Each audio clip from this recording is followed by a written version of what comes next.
All right, Channing, we'll start with you. So Magic Mike is back. Yes. So tell us a little bit, for those who didn't see the first one, can you tell us a little bit about your character and where he is now that he's back?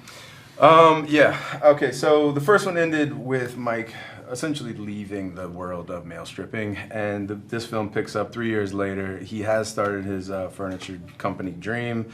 Personal businesses are hard. Being your own business owner is tough. His personal life hasn't quite gone the way he dreamed it to go, and these just old spirits of old ghosts come back into his life at a very interesting time, and I think remind him a bit of just himself and reawaken something that might be missing in his life, which is them and their friendship. Great. And tWitch, you're new to this story, so can you tell us a little bit about your character, and also how did this project come to you? Of course. Well, I played Malik in the story, and the way this came about was, there was word there was a sequel being made, but then also just through Channing and Jenna, I heard that there was they were kind of tossing my name around for the part of Malik. And as time went on, I took a meeting with Channing and Gregory. They asked me if I would be interested and interested in taking my clothes off in front of people. I was like, yep, I sure would. Yep, I sure would.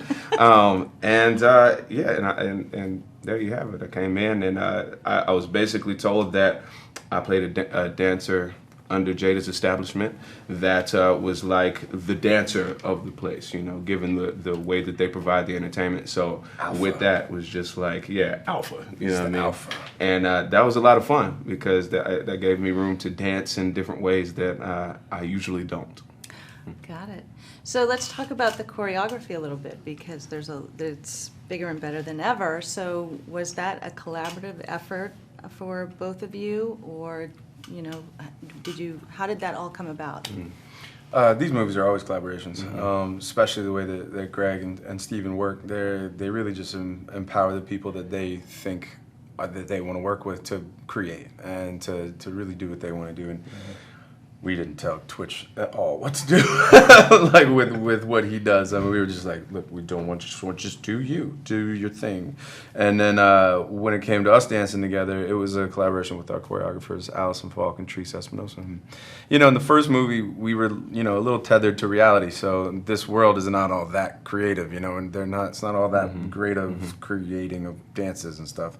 Kind of stuck doing the fireman routines and things. And this one was really, I just wanted to break that mold and break out of that and see what we could come up with. Yeah, you did a great job. So let's talk about Jada and her character Rome, and also Dominus. What's the significance of that club to this story? Because it's a great part of the story. So can you talk about, and what does Jada brings great energy to this role? Yeah, maybe you can talk about the world, how different it is from. Okay, cool. So the world of Dominus and the world that Jada provides for the people coming into it is not just one thing. It's not necessarily one form of entertainment being shoved on you, as opposed to a plethora of things, because that alone is one of the underlying themes of the movie is kind of listening and providing.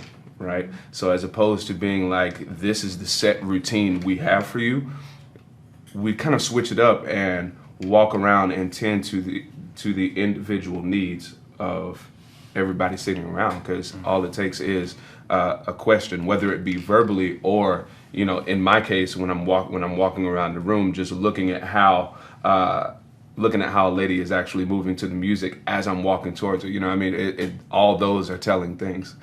So she did a really good job of switching that whole format, as opposed to you're stuck with this show, as opposed to you're actually going to create the show now that you're here. So tell us what to do.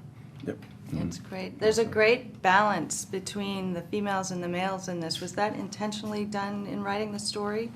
It was the intention to want to do that. We can't take credit for what those powerful women did in the story, because they really helped write their part. They had a very, very strong hand in the way that they wanted to be in a movie, especially like this. And we couldn't have done it without somebody that had a real vision for it, and each one of them brought their own thing to it. Now, both of you are dancers by nature, and the other guys, I think, had to train a little bit harder. But did you have to do some physical preparation for this role? Because there's a lot more involved in this time around with the dancing. Of course. Yeah, we trained, especially our dance. Even you did it not in a strip club would have been tough, and you gotta really clean those things up, because the gag is that we have to be right on on top of each other. There's a sort of performance, and sorry, that's probably a wrong choice of words. Right. On this movie. That actually worked. No, absolutely, that worked. But yeah, I don't think Kevin's been breakdancing since he was a little guy. And his knees don't work no more. So if you watch the first movie, Kevin's in the back, and while we're doing these like kind of jumping jack things in the 4th of July dance, he's not moving his legs. It's just his upper body going like this. I love him. He's my favorite. That's so funny. Now, music is obviously a huge part of this film.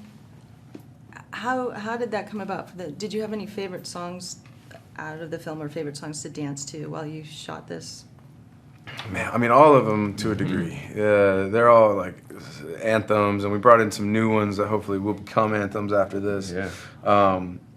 But I mean, I got to dance to mine. So I mean, I got my order. So I'm sure that everybody's got things that they wish they were in the movie, but I got all mine. And then what's really cool too is that there were a lot of songs that weren't necessarily huge in the mainstream that I think got a lot of shine in this one, and shine that's not going to be like a super hype and fall down.